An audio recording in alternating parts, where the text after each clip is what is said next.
اللہ رب محمد صلی اللہ علیہ وسلم نحن عباد محمد صلی اللہ علیہ وسلم اللہم رب اشرح لی صدری ویسر لی امری واحلل عقدۃ من لسانی یفقہوا قولی بسم اللہ الرحمن الرحیم ومؤنث ہوا ما الحق بآخرہ الف و تاء نحو مسلمات وشرطه ان كان صفة وله مذكر ان يكون مذكر قد جمع بالواو والنون نحو مسلمون۔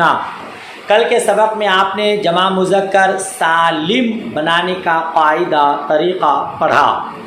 آج آپ جمع مؤنث سالم اور پھر اس کے بعد جمع مکسر بنانے کا قاعدہ پڑھیں گے۔ جمع مؤنث سالم کسے کہتے ہیں؟ کہتے ہوا ما الحق بآخری الف و تاء، جس کے آخر میں الف اور تا لگا دیا جائے، جیسے مسلمات پڑھ چکے آپ۔ نیچے لکھا در جمع مسلمتن، مسلمات مسلمتن کی جمع ہے، وہ ہندات در جمع ہند، اور ہند کی جمع میں آپ پڑھیں گے ہندات، لکھا بین سطور میں۔ اچھا، وہ شرط ان کانا صفتن، جمع مؤنث سالم بنانے کا جو قاعدہ آپ نے پڑھا کہ آخر میں الف اور تا لگا دیا جائے گا تو جمع مؤنث سالم بن جائے گا۔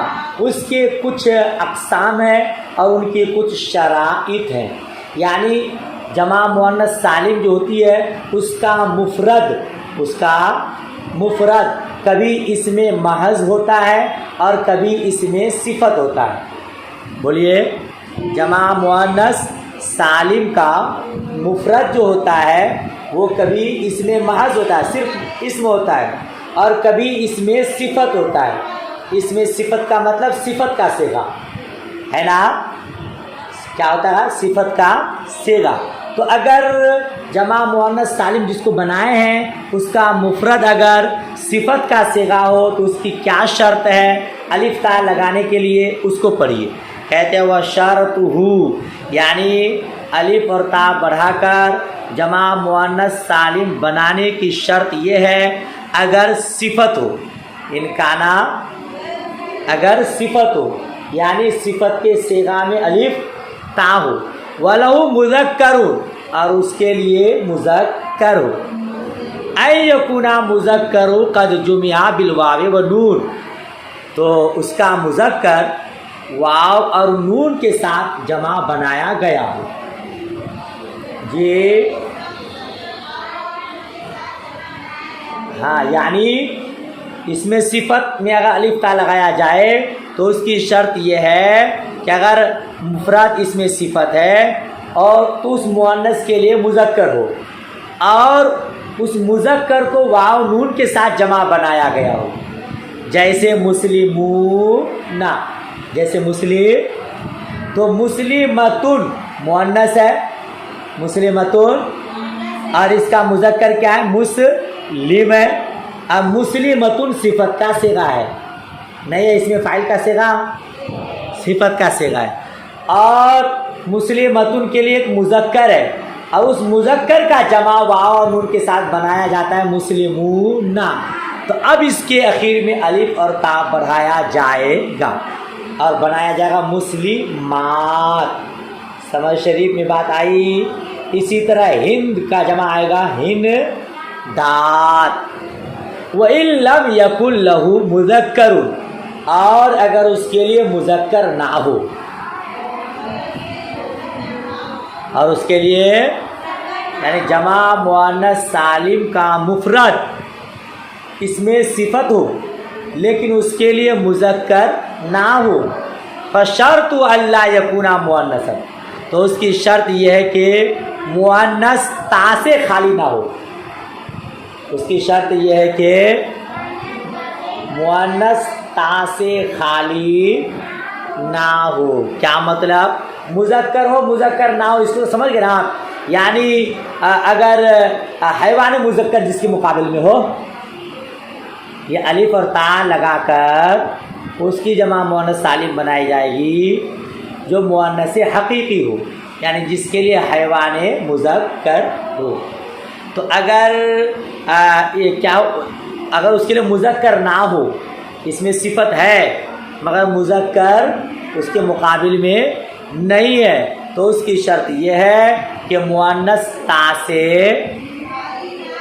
خالی نہ ہو.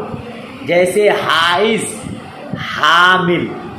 حائض صفت کا صیغہ ہے، حامل صفت کا صیغہ ہے، مگر یہ حائض اور حامل تا سے خالی ہے. تا سے حائض کس کو کہتے ہیں؟ حائضہ عورت کو. حامل حاملہ عورت کو.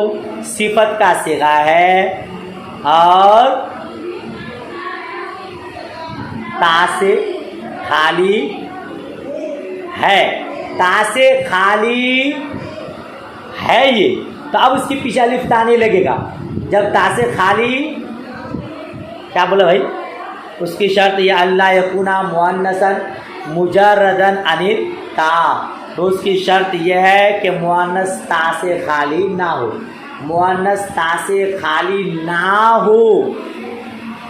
ہو تو الف تا لگائیں گے، اور اگر تا سے خالی ہو تو پھر الف تا سے جمع مؤنث سالم نہیں بنے گا. جیسے حائض، حامل. اب حائض اور حامل اگر جمع مؤنث سالم بنانا چاہیں تو حائضات حاملات نہیں بنا سکتے. یہ حامل اور حائض اس کا جمع مؤنث سالم حائضات حاملات نہیں ہوگا. سمجھ رہے ہیں کیوں؟ کیونکہ حائضتن کی جمع ہے حائضات، حاملتن کا جمع ہے حاملہ. اب حائضتن تا کے ساتھ جو ہے، حاملتن جو تا کے ساتھ ہے، اس کا جمع مؤنث سالم حائضات حاملات ہے. اگر حائض اور حامل کا جمع بھی حائضات حاملات ہو جائے تو التباس لازم آئے گا. سمجھ میں نہیں آئے گا کہ حائضات یہ حائضتن کا جمع ہے یا حائضن کا جمع ہے، حاملات یہ حاملتن کا جمع ہے یا حاملن کا جمع ہے. التباس لازم آئے گا. اسی لیے حائض اور حامل کا جمع حاملاتن حائضاتن نہیں آئے گا. اچھا، حائض مؤنث کو کہتے ہیں اور حامل بھی مؤنث کو کہتے ہیں، چونکہ مذکر تو یہ ہوتا نہیں ہے. تو پھر حائضتن اور حائض، حاملتن اور حامل کے درمیان کیا فرق ہے یاد رکھیے گا. حائض بالغہ عورت کو کہا جاتا ہے جس میں حیض کی صلاحیت ہو، جس میں حیض کی. آپ محترمات ہیں، کچھ اس حالت میں ہوں گی، کچھ اس حالت میں نہیں ہوں گی، مگر اس کے باوجود آپ کو حائض کہنا درست ہے کیونکہ آپ بالغہ ہیں، آپ کے اندر یہ صلاحیت ہے. سمجھ شریف میں بات آ رہی ہے. اور حائضتن اس عورت کو کہا جاتا ہے جو فی الحال حیض میں مبتلا ہو. جی جو فی الحال یعنی ابھی اس کو حیض آ رہا ہے، اس کو بولیں گے حائضتن. اور آپ کو ابھی نہیں ہے، اس کے بعد چونکہ آپ کے اندر یہ صلاحیت ہے تو آپ کو کہا جائے گا حائض. جس کے اندر خالی جو فی الحال حیض میں مبتلا ہے اس کو کہا جائے گا حائضتن. جو فی الحال نہیں ہے مگر وہ بالغہ ہے، اس کو آتا ہے کبھی کبھی، اس کو کہا جائے گا حائض. اسی طرح حامل اس عورت کو کہا جاتا ہے جس میں حمل کی صلاحیت ہو. لہذا آپ بھی حامل ہیں، وہی آپ لوگ بھی حامل ہیں کیونکہ آپ کے اندر بھی یہ صلاحیت ہے نا. اور حاملتن اس عورت کو کہا جاتا ہے جو فی الحال حمل میں مبتلا ہو. یہ فرق ہے حائض اور حائضتن میں، حامل اور حاملتن میں. بات پوری سمجھ میں آئی؟ تو الف اور تا کے ساتھ جمع مؤنث سالم بنانے کے لیے شرط یہ ہے اگر صفت میں ہو تو اس کے لیے مذکر ہو اور اس کا مذکر واو نون کے ساتھ جمع بنایا جاتا ہو. اور اگر مذکر نہ ہو تو اس کی شرط یہ ہے کہ وہ تا سے خالی نہ ہو، تب جا کر کے الف اور تا کے ساتھ جمع مؤنث سالم بنایا جائے گا، ورنہ نہیں۔ وَإِنْ كَانَ اسْمًا غَيْرَ صِفَةٍ جُمِعَ بِالْأَلِفِ وَالتَّاءِ بِلَا شَرْطٍ، اور اگر اسم میں ہو، اور اگر اسم ہو صفت کے علاوہ، اور اگر اسم ہو صفت کے علاوہ یعنی اس میں محض ہو، صفت کا صیغہ نہ ہو، تو الف تا کے ساتھ جمع بنایا جائے گا بغیر شرط کے۔ جی بغیر کسی، یا اوپر جو شرائط پڑے اب اس میں وہ شرط نہیں، جیسے ہندات، جیسے ہند کی جمع ہے، اس میں اب کوئی شرط نہیں ہے، وہ الف تا کے ساتھ ہی جمع آئے گا۔ والمکس جمع مؤنث سالم کا بیان ہو گیا۔ والمکسر صیغتہ فی الثلاثی کثیرۃ، اور جمع مکسر اس کا صیغہ ثلاثی میں بہت ہے۔ تعرف بالسماع جو سما سے پہچانے جاتے ہیں، کیا بولیں گے؟ اور جمع مکسر اس کا صیغہ ثلاثی سے کثیر ہے، جو سما سے پہچانے جاتے ہیں۔ سما کا مطلب کلام عرب میں جیسا کہا ویسا ہی ہو، جیسے رجال، جیسے فی جمع رجل، میں نے سطر لکھا ہے، رجل کی جمع میں رجال، و افراس فی جمع فرس، اور فرس کی جمع میں افراس، و فلوس فی جمع فلس، اور فلس کی جمع میں فلوس۔ رجل کا معنی آدمی، فرس کا معنی گھوڑا، اور فلس کا معنی پیسہ، سمجھ رہے ہیں آپ؟ وہ فی غیر ثلاثی علی وزن فعالل و فعالیل قیاسا کما عرفت فی تصریف، اور غیر ثلاثی میں، اور نیچے لکھا المجرد یعنی ثلاثی مجرد کے علاوہ میں، ثلاثی مجرد کے علاوہ میں فعالل اور فعالیل کے وزن پر قیاسی ہے، فعالل اور فعالیل کے وزن پر قیاسی ہے، جیسا کہ آپ نے علم تصریف میں پہچانا۔ جمع مکسر کا وزن فعالل اور فعالیل یہ قیاسی ہے، قیاس کے مطابق ہے۔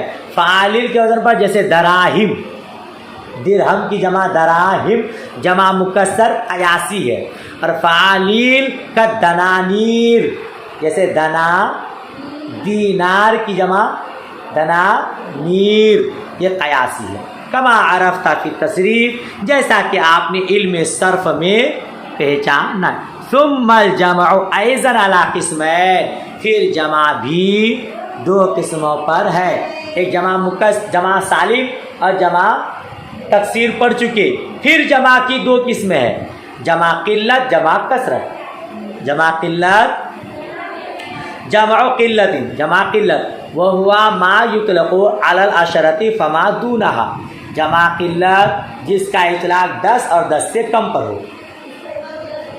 جمع قلت جس کا وزن 10 اور 10 سے کم پر ہو، جمع قلت جو 10 یا 10 سے کم پر بولی جاتی ہے، اور اس کے وزن ہے وہ اب نیت ہو، اور اس کے وزن نیچے لکھا ستۃ، 6 ہے، کتنے ہیں؟ افعلوا و افعال و افعلۃ و فعلۃ، ہے نا؟ کتنے وزن ہے؟ 6، اس میں سے 4 کو یہاں بیان کیا اور 2 جمع صحیح بغیر لام کی۔ اچھا مثال بھی دے دیتا ہوں، افعلو نیچے لکھا افلسو، جمع فلس، یہ جمع قلت ہے۔ اب افلس بولا جائے گا 10 سے کم ہو تو بولا جائے گا افلس، ہے نا، 10 پیسے۔ افعال جیسے افراس، جمع فرس، افعلۃ، ارغفۃ، ارغفۃ، رغیف بمانا گردہ نان، روٹی، اور فعلۃ جیسے غلمۃ، جمع غلام، 10 سے کم ہو تو بولا جائے گا، ہے نا۔ اور یہ 4 ہو گئے، اور یہاں لکھا ستن 6، آپ نے جمع قلت کی وزن 6 پڑھی ہوگی، ہے نا؟ کتنے پڑھے آپ؟ 6 پڑھے ہیں، تو یہ 4 ہو گئے، اور 2 آگے دیکھیے، وہ جمع صحیح بدون اللام، اور جمع صحیح بغیر لام کے، اور جمع صحیح بغیر لام کے، جیسے زیدون اور مسلمان، یہ بھی جمع قلت کے وزن ہے۔ وہ جمع کثرت وهو ما یطلق علی ما فوق العشرۃ، اور جمع کثرت جو 10 سے زیادہ پر بولی جائے، جمع کثرت وَأَبْنَيْتُهُ مَا عَدَا هَذِهِ الْأَبْنَا، اور اس کے اوزان ان کے علاوہ ہیں، اور ان کے اوزان، ان اوزان کے جمع قلت کے 6 وزن آپ پڑھے، ان 6 وزن کے علاوہ جو بھی وزن ہوں گے وہ جمع کثرت کے ہوں گے۔ تو جمع قلت جو 10 سے کم پر بولی جائے، اور جمع کثرت جو 10 سے زیادہ پر بولی جائے۔ بات مکمل سمجھ میں آ گئی، ماشاء اللہ، اور فصل بھی مکمل ہو گیا، فصل خامس۔ انشاءاللہ کل کے سبق میں فصل سادس پڑھیں گے۔ دعائے خیر میں یاد، اللہ حافظ۔